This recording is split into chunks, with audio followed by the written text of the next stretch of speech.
Shalom, shalom à vous, peuple des dieux, vous qui nous suivez à travers le monde. Nous sommes dans la joie de vous retrouver ce soir dans votre émission jusqu'à la fin avec Jésus-Christ. Et notre joie est de nous compter parmi les vivants ce soir, parce que beaucoup sont partis et nous sommes là. Nous sommes avec Pasteur Massamba et à la réalisation de cette émission, le Pasteur Constant, et nous vous demandons tout simplement d'inviter et de partager l'émission à toutes les personnes qui pourraient bien suivre cette émission sous les thèmes « Les diables dans l'Église ». Sans plus tarder, je salue Pasteur Massamba. Bonsoir, Pasteur. Bonsoir, Maman Nadine. Bonsoir à tous les enfants de Dieu. Que le nom de Dieu soit béni. C'est vrai, nous commençons notre émission que vous aimez beaucoup, l'émission à Lingala, Lingala facile. Bon, il y a beaucoup de gens qui réclament qu'il fallait que l'émission soit en français. Ne vous inquiétez pas, on fera de notre mieux. Je ferai de mon mieux. On aura une autre émission en français. Donc, ne vous inquiétez pas, mais priorité, je m'adresse souvent à la communauté congolaise. Si vous êtes pasteur, vous êtes évangéliste, vous avez une église, vous voulez m'inviter, il n'y a pas de problème, je prêche en français. Mais ça, c'est entre guillemets, moi, je m'adresse à la communauté congolaise et j'aime beaucoup vraiment parler en lingala. Ne vous inquiétez pas. Si vous êtes prêts, je suis prêt à venir enseigner dans votre église. Même ces thèmes-là, le diable est dans l'église ou le diable est dans l'église. Il n'y a pas de problème. Je peux prêcher ça en français. Il n'y a pas de problème. Je suis disponible 24/24. Que le nom de Dieu soit glorifié. Que Dieu vous bénisse tous aussi. Que tous les enfants de Dieu, que Dieu vous bénisse dans vos maisons. Et nous commençons notre émission. Maman Nadine, j'ai un problème là. Je ne sais pas si tu as suivi les émissions. Actuellement, il y a un problème qui se passe à la télé. On parle de Johnny, mais je parlerai de Johnny en deuxième partie. Là, je commence maintenant avec Maman Bibi. Tu te rappelles de Maman Bibi, non? Notre Maman Bibi nationale. Madame Macron. Bon. Lundi, c'était ce lundi. Moi, j'ai suivi, j'ai tellement regardé dans les informations. Et sur BFM, on nous a parlé de la visite de Maman Bibi au parc de Beauval. Bon, il y a quelque chose qui s'est passé là-bas. Que le nom de Dieu soit béni. Maman Bibi est partie parrainer, entre guillemets, les bébés pandas. Un bébé panda. Panda. Bon, je dois lire d'abord. Brigitte Macron, ça c'est, je crois c'est le journal Saga qui nous relate ça. Brigitte Macron, marraine du bébé panda, né au zoo de Beauval, était présente lundi 4 décembre pour la cérémonie au cours de laquelle l'animal a été prénommé. La première dame a délivré un discours. Point. Brigitte Macron a prononcé lundi 4 décembre son premier discours officiel de première dame. C'est en rouge, hein, son premier discours officiel de première dame. Depuis l'élection de son mari Emmanuel Macron à la tête de l'État en mai dernier, de l'État français. Elle s'est trouvée aux côtés du vice-ministre des Affaires étrangères chinois, Zhang Yesu, au zoo de Beauval pour le baptême du panda, l'animal panda, panda, parce que je prenais ça mal, né cet été, prénommé Yung Nank. Bon, Banananzambe, les enfants de Dieu, il y a un problème. Maman Nadine, j'étais en train de réfléchir, je me suis posé la question. Maman Bibi, maman présidente, elle s'est déplacée à Kekota, la Kaka, moi niamana mukia bota makiwana panda wana. Kota la kasina ko parrainer, na ko peut s'appeler discours. Donc a prononcé discours, elle a prononcé un discours devant cet animal. Je ne sais pas si cet animal elle a entendu, so ka yoka ki so pa yoka ki te, je ne sais pas. Mais le problème est que depuis que son mari Batia qui est président de la France, aucun jour maman Bibi yo ba femme bâti, ba vieille za abandonné. Maman a salata discours mais pour na niamo ya mukie a que ça la discours. Donc na manda ko méditer on habite à la niveau mondial a comme na mboko to so ba leso belé mais Biso bana na biso yoka muke na biso ki bana bazo déranger maman achète un chien on a besoin d'un chien nga bana ba na so ba chien ba luka chat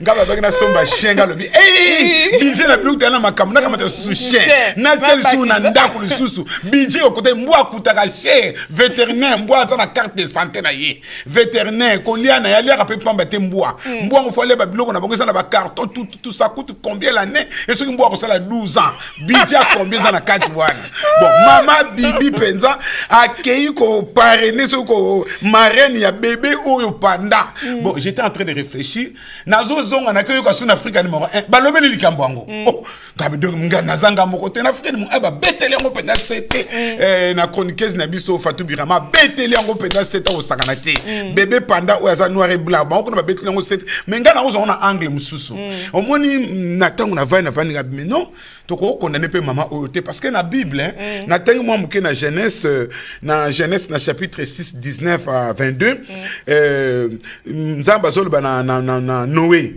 de tout ce qui vit de toute chair tu feras entrer dans l'arche deux de chaque espèce pour les conserver en vie avec toi. Il y aura un mâle et une femelle. Des oiseaux selon leur espèce, du bétail selon son espèce, et de tous les reptiles de la terre selon leur espèce. 2 de chaque espèce viendront vers toi pour que tu leur conserves la vie. Et toi, prends de tous les aliments que l'on mange et faisant une provision auprès de toi afin qu'ils te servent de nourriture ainsi qu'à eux. Déjà, on a Kalanzamba, c'est vraiment un écologiste.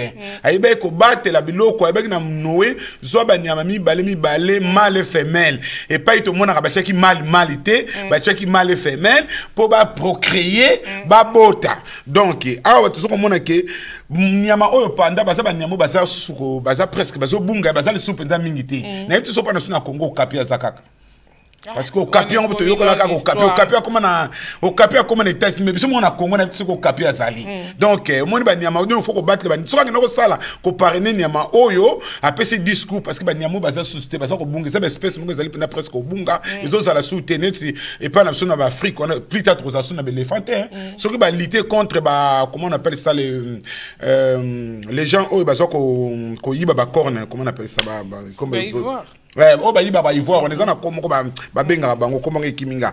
Donc ce qui va protéger ba éléphant na te type na nuance aussi là. Donc, ce que maman qui est bon, c'est vrai que va critiquer parce que c'est comme mon père au camp, maman présidente, maman présidente, qui a un sa discours, pas un niama.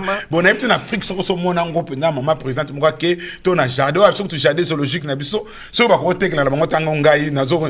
Moi, le jardin, na biso à côté maman yé moi. Et tika la soute makaku na makaku comme de tika, nangando ya munene, azali sousouté. Donc, maman makaku, il fallait mettre maman makaku ne se base au lien au côté bandundu, côté côté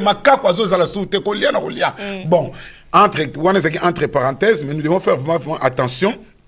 Et ça est très important parce que comme on a na Noé pardon abattre chaque espèce ça est très important. Donc et puis banyama parce que ça soit leçon belin banyama au mona banyama au moni maman Nadine ba policier au mona ba brigade stup bimingi ba yebakate ba suma yele mingi pa banyama eza na lion mususu po azwaka ka proa na yene tu crocodile akovanda ta butu mobimba wana azana patience ti akozwa donc banyama peut ba leçon belé na tanga écoute mais so comment no ko tanga même vite fait Proverbe chapitre 6 vite fait pardon on appelle ça comment Proverbe 6 total leçon mo ba so pesa banyama pesa ka so ba leçon au monde Proverbe chapitre 6 dans la verset 6.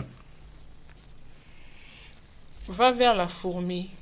Va vers la fourmi. Va vers la fourmi. Donc Salomon va vers la fourmi. N'y a pas repris sur la leçon. Va vers la fourmi. Paresseux. Paresseux. Considère ses voies et devient sage. Ah, continue va vers la fourmi paresseux, considère ses voies et devient sage. Donc, on va dire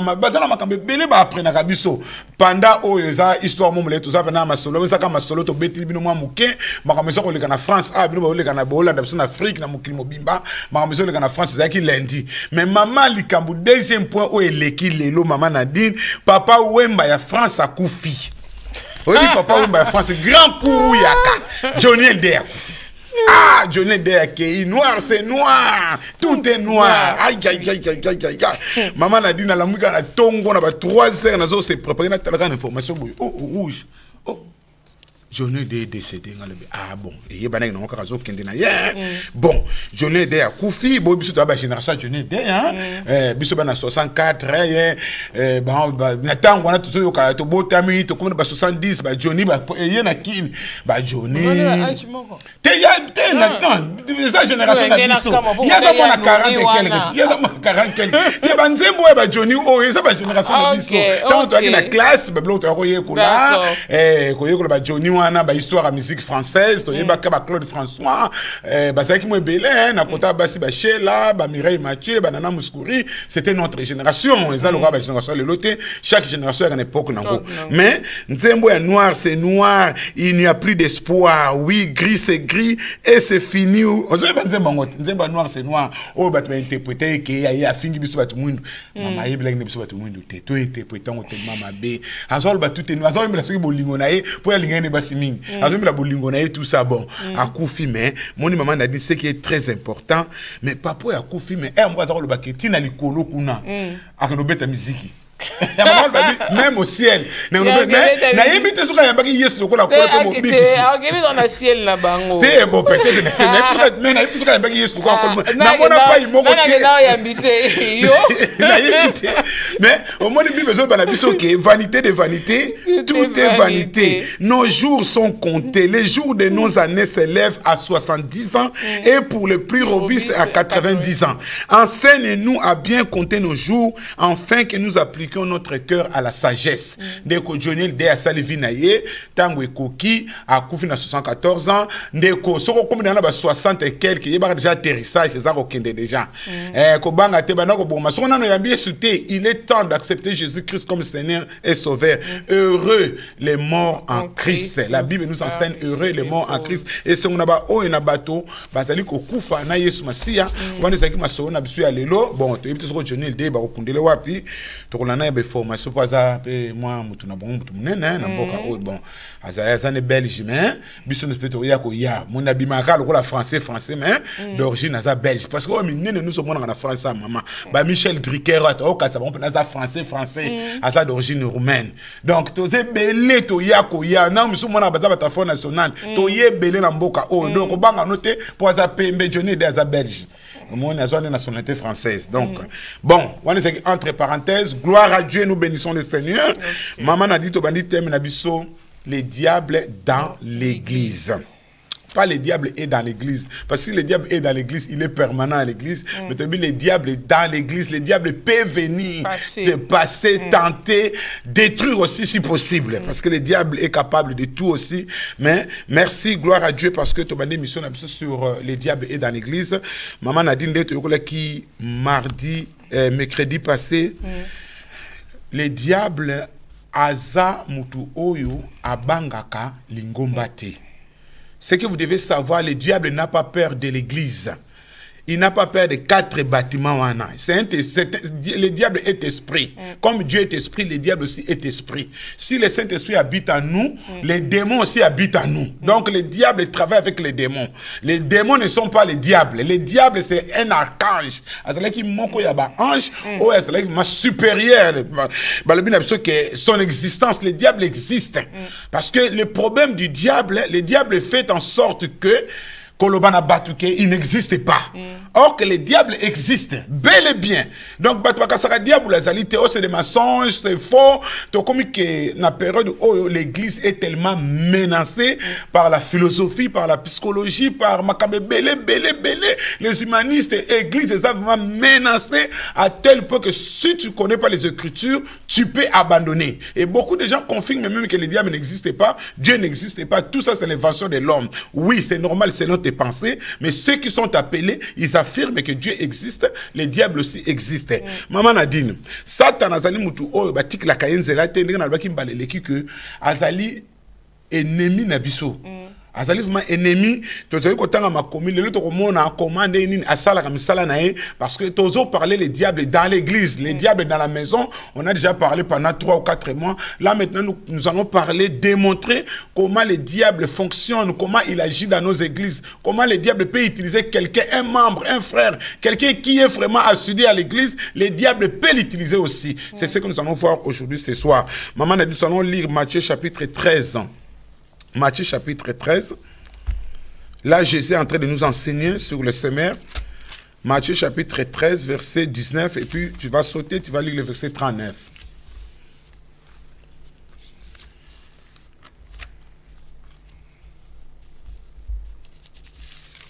Matthieu chapitre 13. Verset 19. Lorsqu'un homme écoute la parole du royaume et ne la comprend pas, le malin vient et enlève ce qui a été sémé dans son cœur. Cet homme est celui qui a reçu la sémence le long du chemin. 39.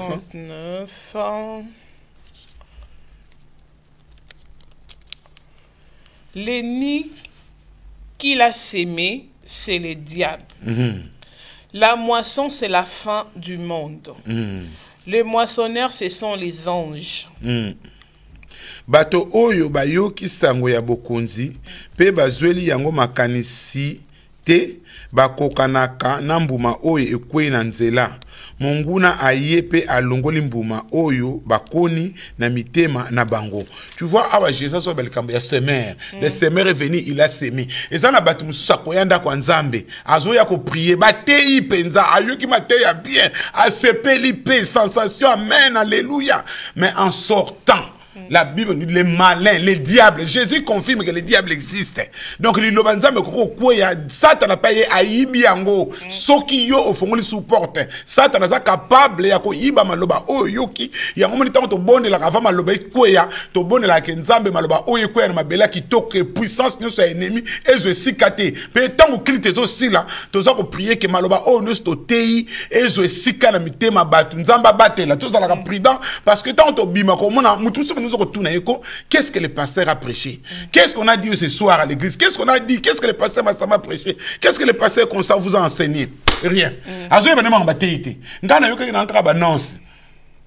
Oh, nous sommes aïe bien on le sous-souté parce que diable a saline aïe bien on se retient dans Jean 13 au moment où que même les soucis du monde, les événements, les situations qu'on rencontrer et ça là qu'on appelle le mutu so banayi ko kola na foi aza étouffé à cause des soucis de ce monde liloba o yazoa qui est juste sous placité mais ça na catégorie ya batu mususu o liloba pende vandaka ne te tourne pas na kati église tout le monde qui mutu so azokola kakate et batu ba okola te ezali rôle surtout ya ba diacre ya ba responsable basa la tout encadrer Batouana, bakola par des prières, par des enseignements, par des intercessions, Batouana bakoui ko la peine à foi. Tout le monde a quatre églises, tout ça la paix, au moins tout tiki bateau bakola, tout ça la rabango. Ba o bakolité parce que azo kipé bango peut-être tiki bango demana, au moins appelle babungi. Donc ah Jésus a confirmé biso déjà que Satan azali ayiba kaliloba. Le malin vient et il dérobe. Ayiba liloba déjà c'est son rôle c'est de voler, c'est de détruire, c'est de gorger.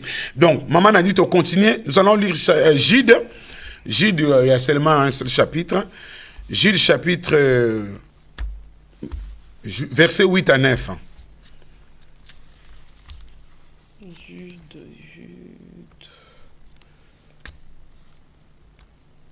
Et diable est dans l'église. Que le nom de Dieu soit béni. Je vois que Papa Lamy Mavumbu à Strasbourg. Tu nous suis. Que le nom de Dieu soit béni. Merci, Papa Lamy à Strasbourg. 8 à 9. 8 à 9, Jude 8 à 9.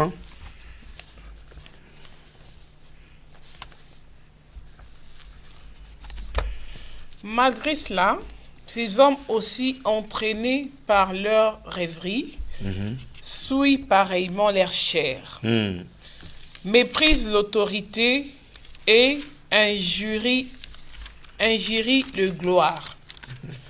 Or, l'archange Michel, lorsqu'il contestait avec les diables et lui disputait les corps de Moïse, n'osa pas porter contre lui un jugement injurieux. Mais il dit, Que le Seigneur te réprime. Ok.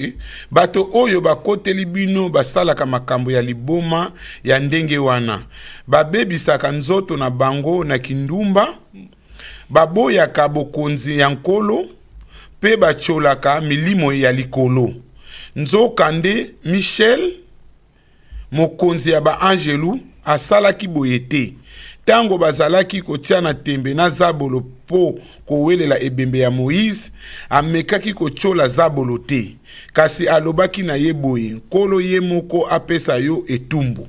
Omoni abazo confirmer que les diables existent bel et bien. Abazo parler sur les faux prophètes, les faux apôtres qui se déguisent en anges de lumière, qui viennent, qui font des miracles aussi dans nos, qui font des miracles aussi dans nos églises. Oh bazali ko détruit batou, bazali même ko chola même nzambe, bazali ko chola même basefte de Dieu mususu. Mais or l'archange Michel-Ange, oh bazali moko ya ba principauté, moko ya ba mikonzi, oh bazali général ya ba angelu, ayeba ki tango bazo welela nzoto ya Moïse, balobi ke afinga ki satante abaki nzambe ebukatala likambu na yo bana na nzambe tokeba na kochola basali na nzambe tika mupakano ayebi nzambe ta finga biso mais yo muto za na kati ya lingomba yo muto yebi nzambe yo muto yebi vérité ozoko banga pasteur na yo te ozoko finga pasteur na yo to komi na moment oyo ba serviteur de Dieu toza sous utilité to komi lokola inutile to komi lokola biloko moko esangitina parce que Satan a utilisé même munoko na biso a utilisé même langue na biso yepona ko chola za makasi yo oyo za na kati na lingomba yeba ko pesa pasteur na yo respect. Si il y a un problème dans notre communauté ou dans ta communauté, dans ton église, va voir ton pasteur, parle avec ton pasteur. Ce qui passe à Zaro Yokayote, bancien bazali, yebisa bancien. Ce qui peut mon clarité, mon autre kokali sousouté, au sengi transfert aucune église mususu parce qu'il y a aussi un problème de transfert. Oyo ba passer à le ba lingangote, ba passer mingi nazo beta sete na problème oyo muta uti na église mususu oyambi ngulu ngulu oyebi makambu asala ki te pa ya uti biso tonto wako kola soki muta uti na église mususu pasteur falinga yeba pa ya uti kuna asala ki nini et pourquoi longo na église wana ayeko kota pa na biso parce que nite ba mususu ba asala ki bêtise asali bêtise ayes ko epa na bino ako continuer kaka même bêtise wana mais nous les pasteurs quand quelqu'un vient to bête maboko to sepeli sans coup to sola na ye oyambi mutasi ko soma na nzamba so tinda bat ese bat so bazo na ngomba ba bengami pose-toi la question, pasteur. Donc, nous devons faire attention. Verset que les diables, il existe bel et bien. Nous devons faire attention. Si tu es chrétien, tu ne crois pas que les diables existent, pose-toi la question si tu es chrétien. Parce que lui-même, notre Seigneur Jésus, a été tenté non seulement par les démons, par le diable lui-même qui est venu tenter Jésus. Il y a beaucoup Satan qui a tenté Jésus. Parce que niveau Jésus a zanango, mutumu te ba démonter. Il y a beaucoup Satan tayaki. Donc le diable existe bel et bien et on l'appelle le prince de ce monde. Nous allons lire Jean chapitre 14 verset 30. Nous allons lire dans la Bible Jean chapitre 14 verset 30 que le diable est le prince de ce monde. Et quand est-ce qu'il est devenu le prince de ce monde et pourquoi on l'appelle le prince de ce monde? Nous devons faire attention. Quel titre honorifique que Jésus lui-même a appelé le diable le prince de ce monde. Nous devons faire attention. Jean chapitre 14 verset 30.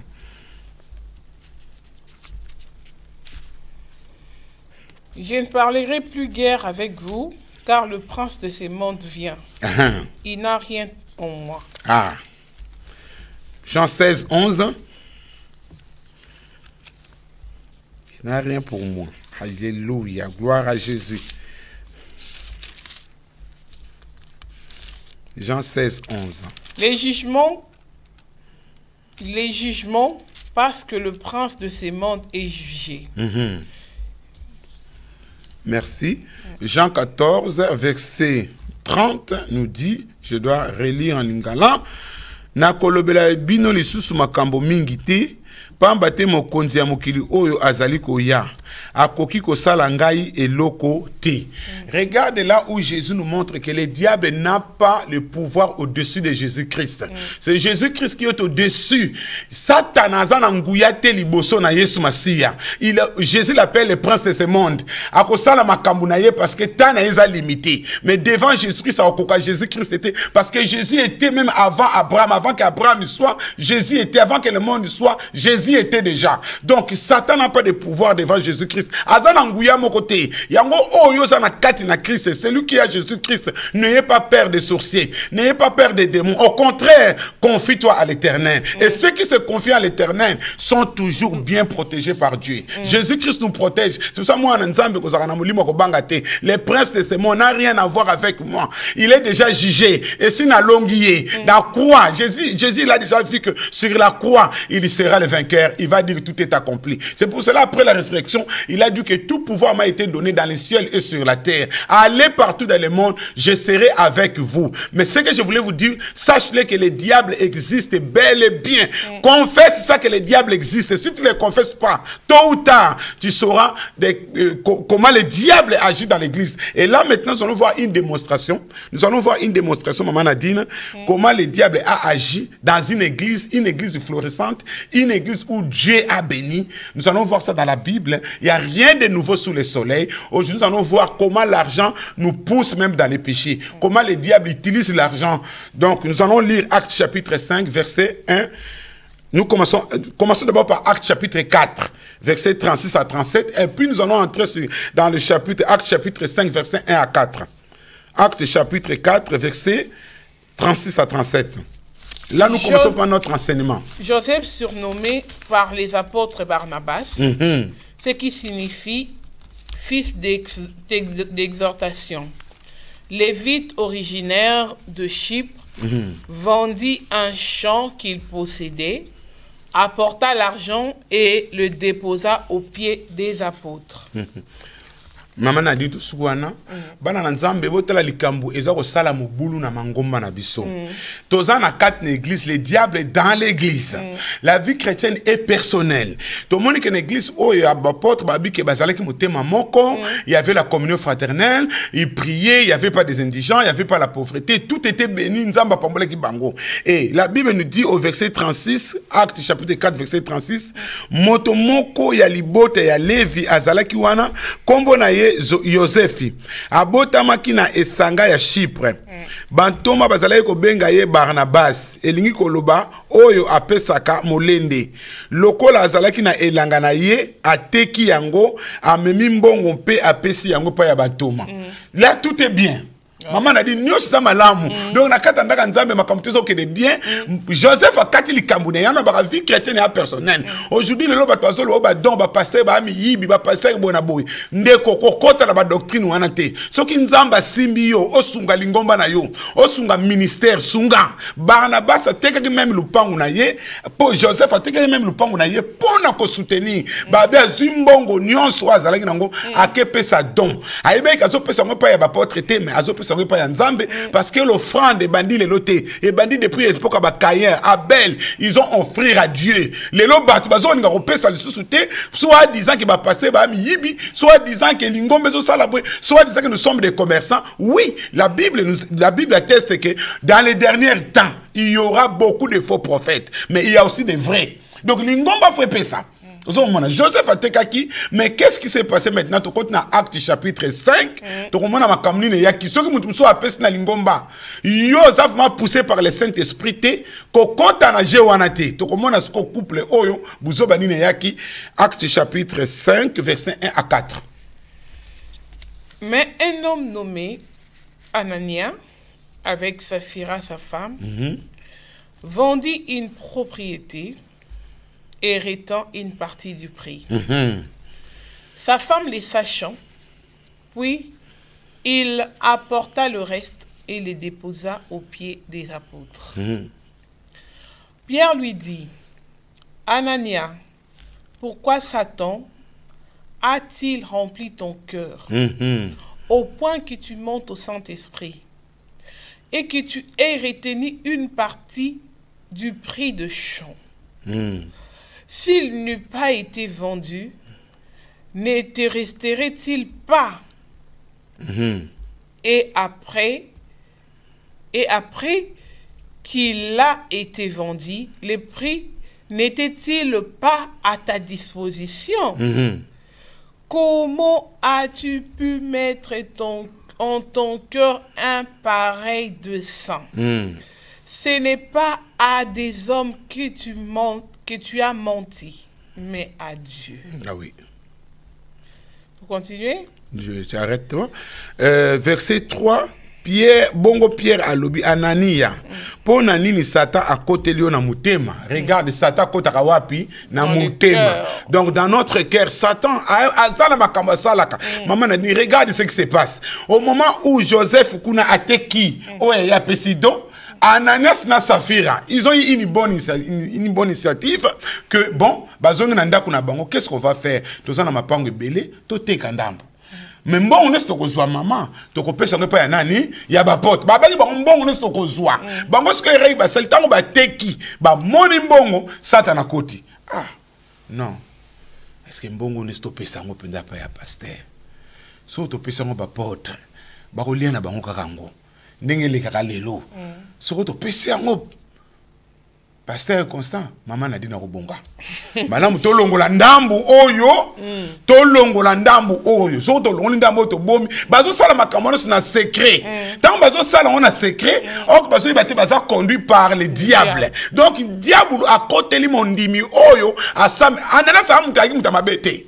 Pour bakasaka nana saki mutu mabe mutu azaki mutu menaza ko banga nzambe alingaki pe nzambe abandeki pe bien ateki pe lupangu me babi ke suka eleki kaka ebandeli ne bandeli abandine bien mena suka awa babi Satan koti tanga koti mabe koti ba bana mukolo mabe koti mabe koti moyini ya koti Satan na jeu sika qu'est-ce que Ananias a fait ba zimbongo ndambu ba bombi orke na vena bango ba baki ba kopesa nyonso mais apôtre Paul a dit mais Ananias pourquoi Satan a koti na mutema na yo donc mbandeko nanda kwa nzambe ko kamwa na yo te makambu tozali ko mona lelo problème na biso toza ko enseigner peuple de Dieu comme il faut te but mingi ba yebi enseignement sur Satan te bazo mona makambu mais makambo maman na dit ça la makiwa et ça na kati église ça na libanda te to komona ke Ananias akufi bon maman na dit to continue to sokusuka na verset 6 parce que na verset 4 na verset 4 na verset 4 babi soki olinga ki na verset 5 balabi awa Anania ayoki makambo wana akwei pe akati motema bato nyonso oyo bayoka kisango yango batonda ki na somo penza bilenge baye kozipa ebembe bamemi pe bakundi yango mama na din awa na se posa ba question imaginons lelo muta kufi na kata ndaka nzambe atosite akufi est-ce que tokozana même attitude ou eleka na tango wana kala ba kanga église lelo parce que histoire otomona ngo kala kola histoire to tangi yango mais zaki histoire moko vrai na tanga ba apôtre puissance nzambe zalaki makasi koleka Ananias akufi sur place bake kundaye eloko na mona ka souci na mateya oyo mama na dine na verset 7 balobi na sima ya ngonga soki misato mwasi na ye Anania akoti ayebaki te makambo oyo ekweyaki basongi bazalaki wapi na mboko question na tuna po basongi balinga babikisa mwana Safira mama nani so tengi verset 7 comme na verset 6 to pe muke verset 6 babina sima ya ngonga soki ngonga misato mwasi ya Anania akoti ayebaki te makambo oyo ekweyaki Pierre atuni ye lobela ngai boteka ki lopango na bino na talo wana ye azongisi yango wana bongo Pierre alobi na ye kasi pona nini bino mibale boyokanaki pona komeka molimo ya nkolo yoka bato oyo bakundi mobali na yo bazali na libanda bakomema pe na yo kaka na tango wana Safira kwei na makolo ya Pierre pe akati motema bilenge bakoti bakuti ye akufi bamemi ye pe bakei kokunda ye pembeni ya mobali na ye eklese ya mobimba ya Jerusalem pe bato nyonso oyo bayokaki makambo wana batondaki na somo penza mama na dit to banana ko analyser histoire oyo Safira akufi mondimi akufi bino na kata ndako nzambe lelo actuellement passer a okangama église ko panzana mobulu ke kota na lingomba ba ko taxer pasteur de sorcier ba ko taxer pasteur amona kate ndenge ni mutu akufi ezana batu mususu ndenge na préparer mateya oyo nous pouvons pas hasarder na diable ba sakana kana yete tala ninga côté du couple oyo ba kataki likambu na bango ba bandaki bien église ba pesa ka pe ba dimba pesa ka pe offrande na bango tout ezalaki bien mais tant que comme na moment oyo ya offrande oyo ba kataki feke ba pesa nyonso ba yeko kosa ba apôtre Maman Nadine, bana nzambe bozali kolanda biso nkola pambola bino nyos bozana mokili mobimba o matia to loba ke to sala attention diable azali muto ba sakana kana yete na likambu oyo nini yo kataki liboso na nzambe tant nazo proposer matia oyo qu'est-ce qui se passe aujourd'hui dans nos églises maman Nadine qu'est-ce qui se passe aujourd'hui dans nos églises combien de personnes sont mortes spirituellement là Ananas et Saphira sont morts physiquement bakufa ki penda bakufi bakekunda bango bakundi bango mais beaucoup sont morts spirituellement parce que bakata ki bave bakata ki bave maman Nadine nga pena na église oyo na kati nazo ko somba pena ba ordinateur misatu nazo pesa mais kima mutu akima mais okata ki veli bosali ngomba yango bible bino Salomon zo kolobake tokeba pona ko prononcer maloba mususu parce que diable akokota kaka na maloba na yo maman Nadine ngai naza na ndeko moko ayaki penza papa Jean Marie est témoin pas même une année pasteur Masamba ngana zo pesa penda 10 000 papa Jean donc on va dans 10 000 mais 10 000 ko sala biso bien na kati ngomba donc to apena ba projet to sala boye to bi passer soko to zika ka mbongo wana 10 000 penda to yeko tika mon na fa na ke prier ngabi muto pende na yebeli 10 millions na tiens na entre point d'interrogation mais to zaka na foi mais na tiens 10 millions entre parenthèses na tiens point d'interrogation c'est réellement il va me donner 10 000 je vais attendre to zeli 10 000 maman to zela 10 000 moins ce qui combien to ce qui 200 euros ce qui 250 euros c'est 10 000 to ce qui 250 euros na bini frère bozo saka na nzambe ou quoi vous nous prenez pour des imbéciles ou pour des cons. So mo neko pesa na yote ko ko sel so banguya sa bateke o pesa so wapi 10 000 ngo e komi beskize e komi boye na tuna nanu oyo na tuna boye 10 000 to mona ngote tilelo to mona 10 000 mais 10 000 pesos ngo so ngi po pesa pe bon pe ba ya ka tuna nante il faut ka o ba ya na ko lobate il faut ka ozimba la moko yo pesa bongo maman na di merci nzamba pambola yo bazo yo ka yo ngo sa ko lobana tanke monsal na nzambe oza ko te bon ezala batu mususu mona soka lobina lingomba bon mona ona mona ka bien muta lobina yete a koti na ndako na ye a prier nzamba tcheli kabo a pesa a pesi mais nous devons faire attention ko ya ko kosa monsal na nzambe o ko pesa mo pesité yango mo bon eza ke lokwa sa ki ko yebisa o peut-être na mutema na za ki na posa ya ko pesa mais comme yo moko lobi si satana na kati da ma maison ata déjà na kati ya ndako na yo tango yo ki ke yo lingi opesa abando selo ba calcul opesa kuna soko pesi kuno monite ko croire que ça pour réaliser projet o monite que soko pesa ko kudenga ke botele loko boy donc akomo ko pesa ba idée ba boule belé après ce ko yo mongo pesi ko yo tellement aux apes charnel d'une part au monde a peu obungia et puis na matin mingi zo le na internet mikolo ba télémeli biso ba pasteur soit to leka ba mbongo soit déjà boye comment ta bible okobungisa eso kwazimbo wana ndenge na mama do akomo ke Chine akomo ke de Chine wa akomo ke ni sasa pomba kwenda vutuka mona atena tele nga bimaka sika chaka cravate a changer azo yombo mikolonios sabato ezanga te a changer nzoka ne peut-être au sala na yo pe musupe bakabela ka lingomba non maman a dit franchement nous devons faire attention tozo okena makambo eza sérieux likamba Ananas na Saphira les diables dans l'église donc bateau bazala ko sambela na bango Ananas na Saphira couple oyo soko bazali couple bokenda ke église bozala munoko moko liloba moko bosakana na nzambe te nzambe bazwa ke zo bate soka Ananas na Saphira bakufa qui physiquement, toi peut-être tu es déjà mort spirituellement. Sans le savoir. Peut-être ce koufa qui n'a mon limo. Va voir ton pasteur. Luka Mosali Nanzambe, que nous senga bolimbisi. Ce qu'on peut s'en bon ce n'est pas grave, c'est ton problème entre toi et l'Éternel. Mais que ne ko kuta na Mosali Nanzambe, senga pardon ba pasteur, bonne la ponanga, na kata ki li kambuboye, mais na comprenate, na pesa pété. Au moins maman na dit kambo ko pesa pe oyo, et ko ke ne pe na nzela ya gêne.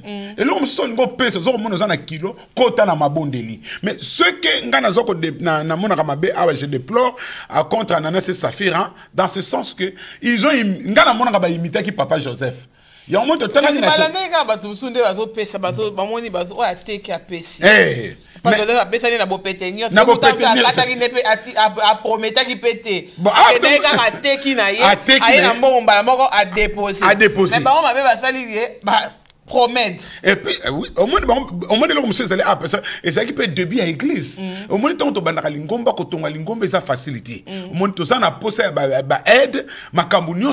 Vous savez que Dieu est capable à cause système l'église est bimi. Mais Dieu travaille avec l'homme.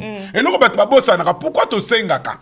Pourquoi tu sengaka? Parce que Dieu travaille avec l'homme. Dieu ne veut pas que l'homme soit paresseux, que la terre soit la terre fille, que la lumière soit la lumière fille. Voilà ce qui est bandé.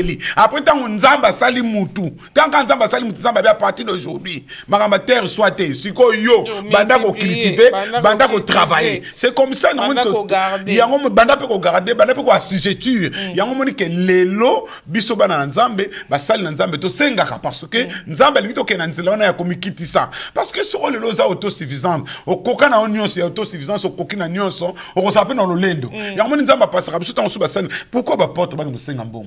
Qu'est-ce qui manque basa la miracle mbonge bima?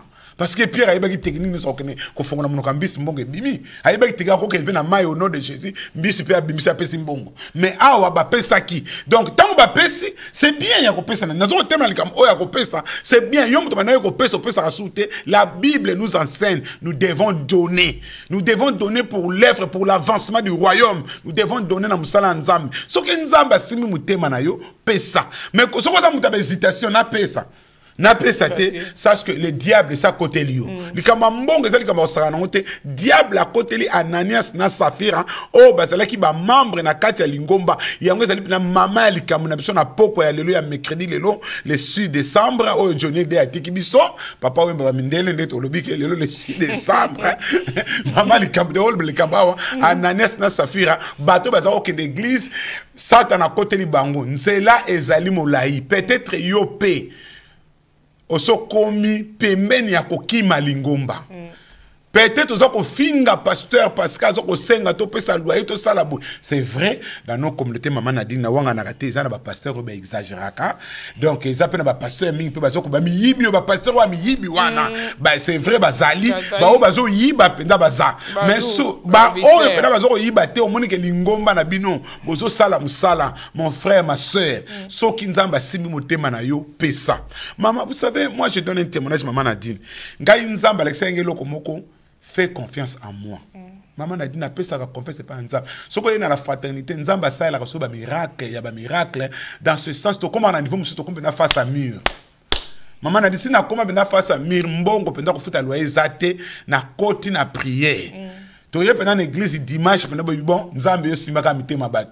Na mona mutu moko ya à côté abi pasteur assemble la pas na bisoté abi pasteur na yaki ka kotala bino nzamba tsenga na mutema na pesa bino montant oyo natali montant exact oyo to ka to futa loyer to futi pe loyer ezana ndeko mobali mususu pe na sungaki na sungiena asa pe église na bisoté abana ngena ko ya côté to sungie to prier na ye alobi pasteur moi oyo ko ya ngamoko na zo sala chèque na zo futa loyer cash afuta c'est comme ça donc tile to aucun soki na 11 ans ngo soki 12 ans la fraternité ngo kokato zo aucun tile to za na dette mon côté si nos yeux sont fixés vers l'Éternel Dieu est tellement immensement riche et c'est un Dieu même si toutes les portes sont fermées je ne cesse pas de répéter il y a toujours un portail qui s'ouvre au nom de Jésus-Christ tout est possible à Jésus-Christ mais ce que nous devons savoir que le diable rôde tout autour de nous, il cherche qui il va dévorer. Il est le prince de ce monde. Et le prince de ce monde,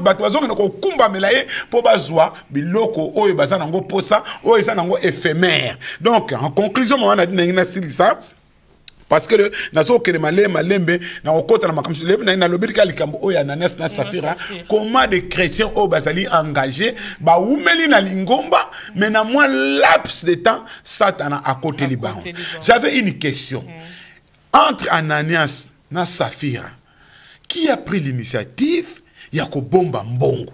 Est-ce qu'Ananias akenda ko yebisa moi sina ye pourquoi c'est que le rôle Abraham était tant que moi je me suis posé la question. Abraham à son époque, Dieu l'a dit parce que il pense seulement Abraham, il y a Torah, Abraham Nzamba abina que nous peut ça moi nembeka. So ka Sarah ba bien no tumba mwana oyo saka linga boya saka linga ba te Abraham te nzambe mutalobi na yote o eza satana mais Abraham quand il arrive qui voit nzamba il ko distinguer voit nzambe na satan azwa ki mwana na ye tanga linga tumembeka nzamba intervenir amoni que non vous allez vraiment un homme de foi et toutes les nations de la terre seront bénies à cause de toi. Bon, entre Ananias et Saphira, n'a me posé la question, la Bible ne le dit pas, qui est parti voir, je crois que c'est, on a la monde en est, mon bali, à qu'on a retourné moi si.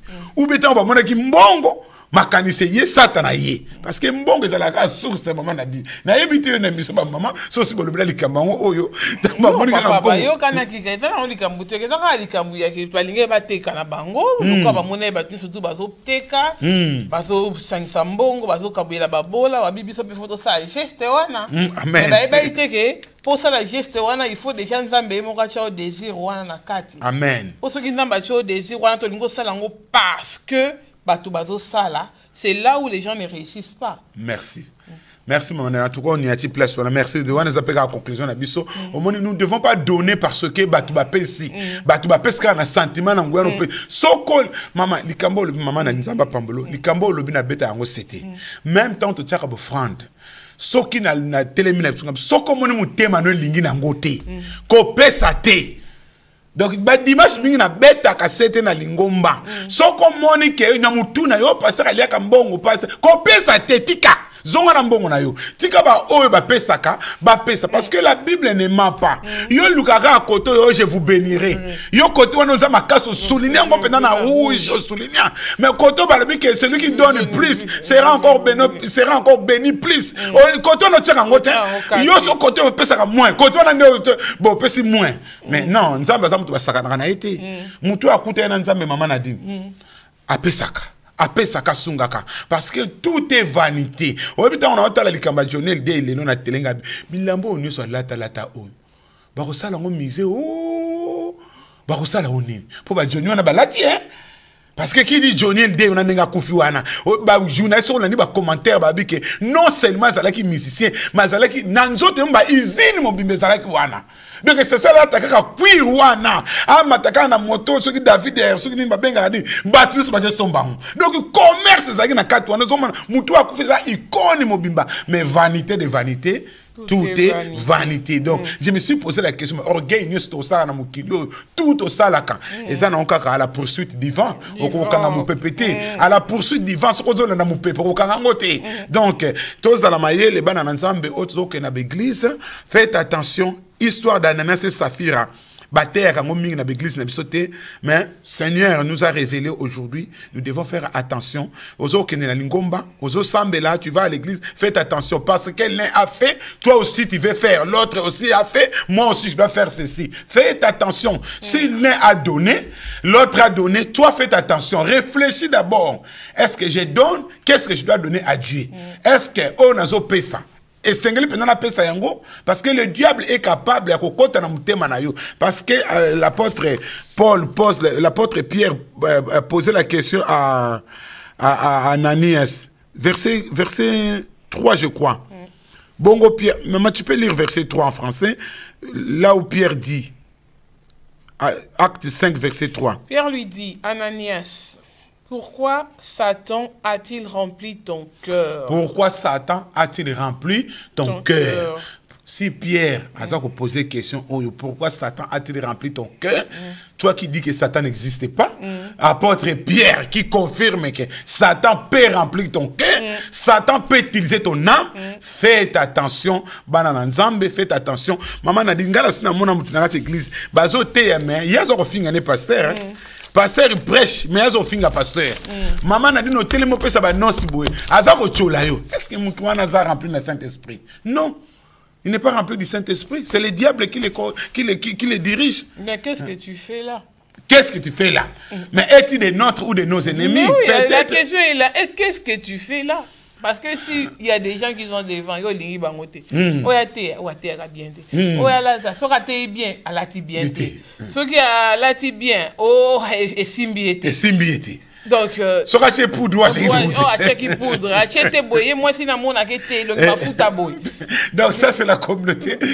Makamto mona ma communauté na biso donc que le nom de Dieu soit béni. Nzamba li ka kopambola bande kono so balandi biso en tout cas moi je m'arrête là aujourd'hui.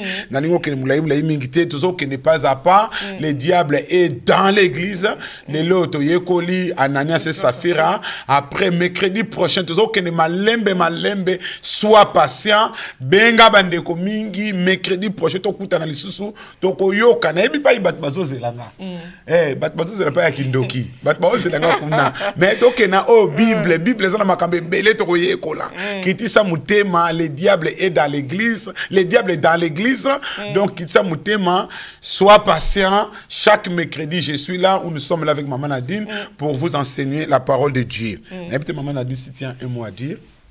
Non, parce que ça m'a posé une question par rapport à tout ce que les cas qui ont qui va dire sous balonga la bango église kandengwana au mec que le mot boya transfert. C'est quoi pour moi toi ça la transférer d'une église à une autre. Il faut être à la par demande par lettre écrite ou bien mutu pe ya ko yom na monine a simbité à changer na. Ah, merci maman, c'est une bonne question. Il y a une situation où nazoro mekapeko bundana nango. Pasteur m'a mega ko bananga ah boti manga transfert na bino aneza wapi na Bible. Ah bon. Ngabotanga bepitre bete tanga bepitre.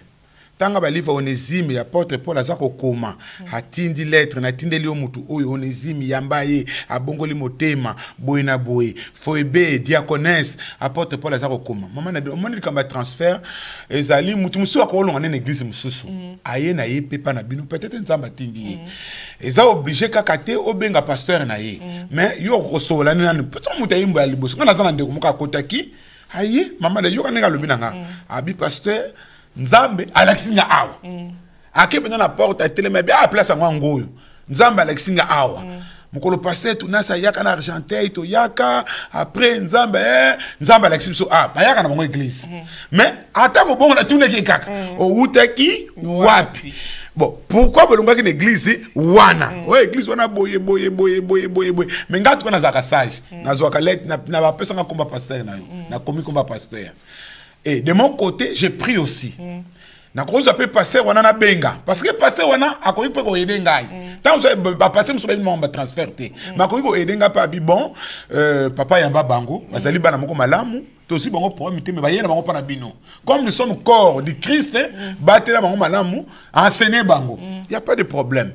Mais ça na ba pasteur mondimi muso alongwe. Abeti mutu na pasteur na ye. Abeti bino mutu na pasteur na ye siko soki mutu wana yo sali baketi te osengi transfert te okoyeba ndenge nini ngana za mundi muso ayaki awumelaki na monike pasteur ne tokute na feti apesi nga mbote te na pesi pe na mbote kwa budeko o pasteur muninga nga pasteur na zongi na bia esa pona ndeko oyo na lobi na ndeko wana zonga kado bana pasteur apesi transfert akepa ya pasteur azongi pa ya pasteur abi transfert ni na opesa yo transfert ni non pesa mais papa kana zo samba nanga kuna na sepeli kuna mbona boy parce que apesa que transfert te angabi okutana ngina yebo ko okutana ngina pesa transfert te ce n'est pas grave vanda mususu ayaki na question opposée nga mususu ayaki mama azalaki na mama na zel ko azo sala pena sokoza na discernement te okepena lokola Samuel te oyo pena nzamba poni nzoka David abomba bi quelque part o mona donc ngapena ngana kenende ngwana